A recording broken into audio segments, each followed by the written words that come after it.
Kai here with Matt Chatham at Gillette Stadium. Patriots wrapped up their final open training camp practice at Gillette Stadium. They are headed to Tennessee for joint practices with the Titans. We'll be there as well. And one guy won't be there, and that's wide receiver / quarterback Danny Etling. He was waived by the Patriots to make room for new tight end Eric Sobert.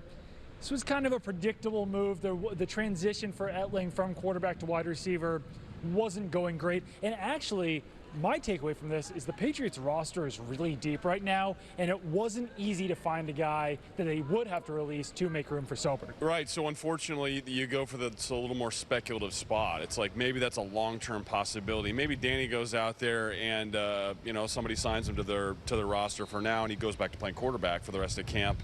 Maybe doesn't make that roster, and he's back on this practice squad for the season doing the exact same thing he was. But this did have the feel of a guy I knew they liked, that they were high on in certain respects. But when you're working on a project, but you're having sort of the bomb that went off in the tight end room right now, it just appeared they needed a body, and that was the last one to go. Patriots really only held a walkthrough practice today, but Eric Sobert was out there.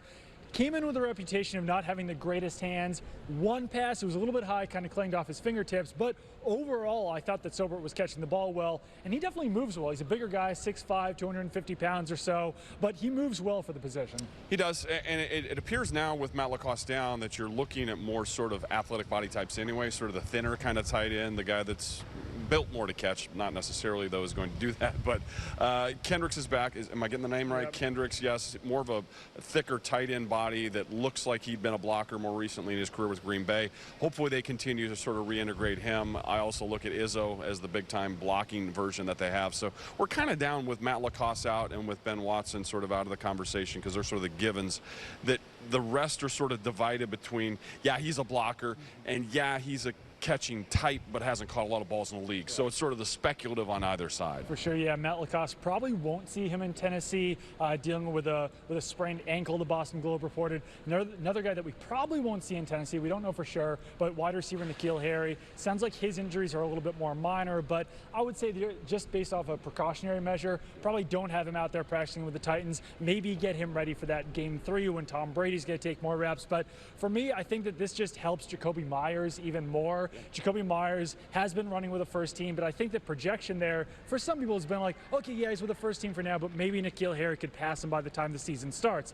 N'Keal Harry's still dealing with injuries. I think that only really increases the chances that Myers could be a starter in Week 1. Absolutely, and this, well, just sticking on Harry initially, I think one of the big things you have to be careful of if you're a rookie, it doesn't even matter if you're a first-round rookie, is when you get something minor, you don't want to agitate it and make it into something that's persistent. You know, you're in the middle of October or first week of December when we're talking about a re-aggravation of that same hamstring. Was never a full tear, but you can continue to open these things up. So part of being a pro is learning how to work with something, how to rehabilitate it so it doesn't become something serious. In saying that, I think the Sony Michel situation from a year ago sort of comes to mind where a guy flashes a little bit early, but then he kind of misses a big chunk of camp and it can hurt your early development. We've loved what we've seen from N'Keal Harry. You saw the ability the other day. But in the event that he misses too much of a chunk of time, that can hurt a guy's sort of forward ascension. As far as those guys you mentioned, Myers is a great example. He's going to be out there anyhow, it appears. But beyond that, I'm looking a little bit at a couple of those names that we haven't seen as much of. Maurice Harris got a lot of play last week, but even Dontrell Inman, who made a couple nice catches in the game, had the extension play that they had to review for the touchdown or not. He's a big-bodied guy who's been fairly productive in another place, but has been pretty quiet through this camp. All of a sudden, you take that other big body out of the rotation and, maybe moves up into the 2 group or, occasionally into the 1. But in these moments, you want to seize the opportunity. Yeah, and we will be watching those wide receivers closely. They'll be going up against some familiar faces, Malcolm Butler, Logan Ryan out there with the Titans, but we've got to get to Tennessee.